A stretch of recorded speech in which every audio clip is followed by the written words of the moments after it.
7 vecí, ktoré sa nebojím priznať o 24 rokoch. Počas brigád na vysokej škole som nedokázala nič odkladať. Navyše mi pomáhali rodičia a nebývala som s nimi, bývala som na intraku sama a potom už pod najmä.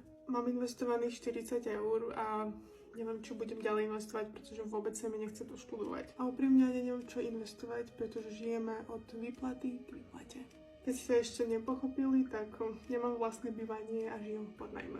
Snáď raz vyhrám nejakú lotériu, aspoň na tú akontáciu k hypotéke, lebo ináč neviem, skáďal mám našetriť 40 000 eur minimálne. Vzhľadom na to, že žijem len raz a prvý raz, nesnažím sa nejako silno obmedzovať v mojej zabave a túžbách. Absolútne súhlasím, že ušetrených 100 eur mesačne je super, ale ja radšej ich dám, neviem, do kina napríklad, ako by som žila celý mesiac v režime dom, práca.